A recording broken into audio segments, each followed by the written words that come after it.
अगर यूएस के उता नेशनल पार्क को सैटेलाइट से देखा जाए तो यहाँ ये आपको ब्लू कलर की एक अनोखी चीज नजर आ रही होगी। अगर इस व्यू को और पास कर ले तो इस डिजर्ट के बीचों बीच आपको एक बहुत सुंदर चीज दिखाई दे रही होगी। ये ब्लू येलो ग्रीन कलर्स के पूरे 23 पॉइंट्स है जो इस डिजर्ट की खूबसूरती को बढ़ा रहे हैं। लेकिन इस वीरानी जगह में जहाँ ये पहाड़ और ये जगह पूरी ब्राउन कलर की है तो यहाँ इतने सुंदर पॉइंट्स क्या कर रहे हैं? क्या ये नासा का कोई सीक्रेट प्रोजेक्ट है या फिर कोई और स्विमिंग पूल? हकीकत में इसका जो असल मकसद है वो इससे कहीं ज्यादा रहस्यमयी है। लेकिन इस रहस्य को जानने से पहले अगर आप हमारी इस रोचक वीडियो को अपने मोबाइल स्क्रीन पर पहली बार देख रहे हैं तो आप हमारे इस चैनल को सब्सक्राइब करके बेल आइकन पर भी प्रेस कर ले। दोस्तों, इन खूबसूरत पॉइंट्स को समझने के लिए हमें 1500 साल पास्ट में जाना होगा, जब इंसानों ने पहली बार बॉनफायर की मदद से एक यूनिक केमिकल एलिमेंट ढूंढा था। जी हाँ दोस्त, वही बॉनफायर जिसे हम सर्दियों में जलाकर खुद को गर्म रखते हैं। तरीका सिंपल है, बस चंद लकड़ियों में आग लगानी है। लेकिन इस बार गर्माइश के लिए नहीं बल्कि इससे मिलने वाली ऐश यानी राख के लिए। ये ऐश हम एक पोट में डालकर इसमें थोड़ा पानी डालेंगे क्योंकि राख में बहुत से केमिकल कंपाउंड्स होते हैं। लेकिन कुछ पानी में घुलकर पानी का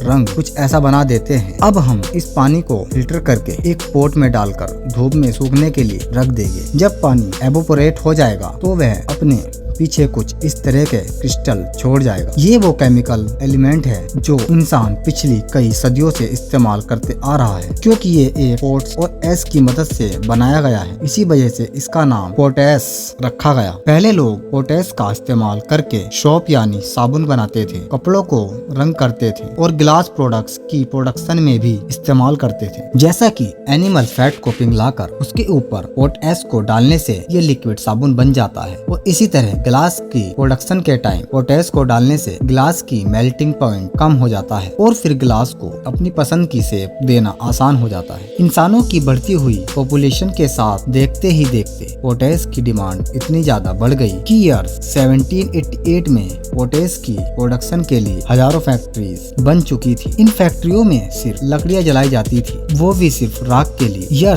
1790 में सैमुअल हॉपकिंस नामी एक इन्वेंटर ने पोटेस की प्रोडक्शन में एक नया तरीका इन्वेंट किया, जिसमें पोटेस के लिक्विड को धूप में नहीं बल्कि भट्टी में सुखाया जाता था। इस नए तरीके से पोटेस के प्रोडक्शन में बहुत कम समय लगने लगा। ये अमेरिकन हिस्ट्री का पहला पैटर्न था जिसको first American president George Washington ने साइन किया था। इस पैटर्न की वजह से पोटेस को बहुत ज्यादा हाइप मिली और अब अलग अलग साइंटिस्ट इस पे कई प्रकार के एक्सपेरिमेंट करने लगे। लेकिन इन्हीं सब एक्सपेरिमेंट में से एक एक्सपेरिमेंट ऐसा था जो दुनिया को बहुत बदलने वाला था। पैटर्न साइन होने के कुछ सालों के बाद 1807 में हम्फ्री डेवी नामक साइंटिस्ट ने नम पोटास को एक पोट में डाला, उसे बैटरी से करंट दिया और उन्होंने नोटिस किया कि पोटेस में छोटे छोटे मेटल के बॉल बन रहे हैं और फिर अगले ही लम्हे वो अचानक से ब्लास्ट हो गए। डेवी ने दुनिया को एक नया एलिमेंट ढूंढ कर दिया। लेकिन इस एलिमेंट का नाम क्या था? क्योंकि यह पोटेस से निकला था तो डेवी ने इसे पोटेशियम का नाम दिया। जी हाँ, पोटेशियम। काफी लोग पोटेशियम का नाम सुनते हैं तो वे खुबानी, किशमिश और केला उनके दिमाग में आता है। बेशक ये फ्रूट्स इंसानों के लिए पोटेशियम का अच्छा स्रोत है, लेकिन इसमें प्योर पोटेशियम नहीं होता। प्योर पोटेशियम बहुत ज्यादा रिएक्टिव होता है, वो किसी भी चीज से फौरन रिएक्ट कर लेता है। जैसा कि हम्फ्री डेवी के एक्सपेरिमेंट में पोटेशियम ने हवा में मौजूद वाटर वेपर से रिएक्ट किया और फट गया। इसी वजह से प्योर पोटेशियम को ऑयल में डुबाकर रखा जाता है ताकि वो हवा में मौजूद वाटर वेपर से रिएक्ट ना कर ले। इसके बाय प्रोडक्ट्स को इस्तेमाल करके आज दुनिया में इतनी चीज बनाई जा रही है कि अगर उनको गिनने पर आ जाए तो शायद ये वीडियो छोटी पड़ जाए। बैटरी से लेकर फर्टिलाइजर तक और गिलास से लेकर गन ब्लड पाउडर तक सब पोटेशियम से ही बनाए जाते हैं। पोटेशियम अब दुनिया की मजबूरी बन चुका है। पोटेश में गोबर यानी एनिमल वेस्ट डाला जाए तो पोटेशियम नाइट्रेट बनता है जो गन पाउडर और फायरवर्क्स का मेन इंग्रेडिएंट है। हम्फ्री डेवी की डिस्कवरी के बाद पोटेश या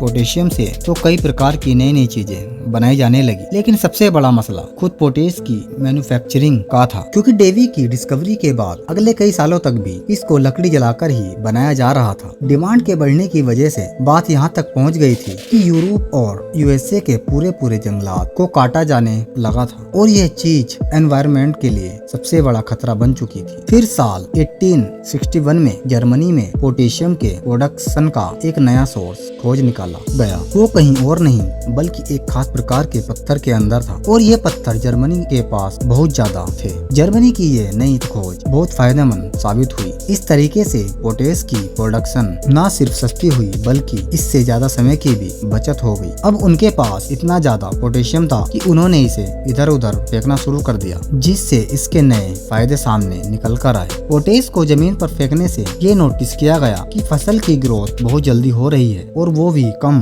पानी देने से। अक्सर फार्मर्स को पानी का बहुत बड़ा मसला रहता है, लेकिन पोटेश डालने से कम पानी में भी फसलें फल फूलने लगी थी। कुछ ही सालों में जर्मनी पोटेश का नंबर 1 सप्लायर बन गया था। साल 1910 में यानी वर्ल्ड वॉर 1 से 4 साल पहले इस समय पूरी दुनिया जर्मनी के पोटेश पर पूरी तरह डिपेंड हो चुकी थी। इसी वजह से जर्मनी ने अपना पहला वॉर पोटेश का एक्सपोर्ट बंद करके किया। जर्मनी के इस हमले का सबसे ज्यादा नुकसान अमेरिका को हुआ। यही वो वक्त था जब यूएसए कांग्रेस ने अमेरिका में ही पोटेश के डोमेस्टिक सोर्स ढूंढने के लिए फंड इलेक्ट किए, जिनमें एक लोकेशन यूटा के मोएफ सिटी के करीब थी। पर मसला यह था कि यहाँ पोटेश के पत्थर सरफेस पर नहीं बल्कि जमीन के अंदर 3500 फीट नीचे मौजूद थे। पहले तो यूएसए ने यहाँ प्रॉपर माइंस खोदी और फिर 3500 फीट की गहराई से पोटेश के पत्थरों को निकाला जाने लगा। सब कुछ फिर दोबारा से ठीक ठाक चलने लगा था। लेकिन फिर 1963 में एक हादसा हुआ जिसने सब कुछ बदल कर रख दिया। पोटेश के लिए खोदी गई माइंस के अंदर मीथेन गैस लीक हो गई और ओपन फ्लेम से संपर्क के बाद उसमें आग भड़क उठी और पोटेश की माइंस एक जोरदार धमाके से दहल उठी। इस अफसोसनाक हादसे में 18 माइनर अपनी जान गंवा बैठे थे। अगले ही साल एक कनेडियन माइनिंग कंपनी ने इन माइंस से पोटेश निकालने का एक नया तरीका ढूंढ निकाला। उन्होंने यूटा में ही 3500 फीट गहरी 2 शाफ्ट खोदी और उसमें एक में प्रेशराइज पानी डाला गया, जिससे पोटेश के कण पानी में घुल जाते थे और फिर दूसरे शाफ्ट से उसी पानी को बाहर निकाला जाता था और उस पानी को फिर एक पॉन्ड्स में भरा जाता था। यही वो सेम पॉन्ड्स है जिसको आज हम नए नए कलर में देख सकते हैं। अगर आप ये सोच रहे हैं कि इनका कलर ब्लू इसमें मौजूद पोटेश की वजह से है, तो आप गलत है। पानी का कलर ब्लू करने के लिए इसमें कॉपर सल्फेट मिलाया जाता है ताकि घड़ी घड़ी पानी में बैक्टीरिया की ग्रोथ भी ना हो, और क्योंकि ब्लू कलर सनलाइट को ज्यादा अट्रैक्ट करता है जिससे एवोपरेशन भी तेज हो जाता है। सूरज की गर्मी इन पॉन्ड्स को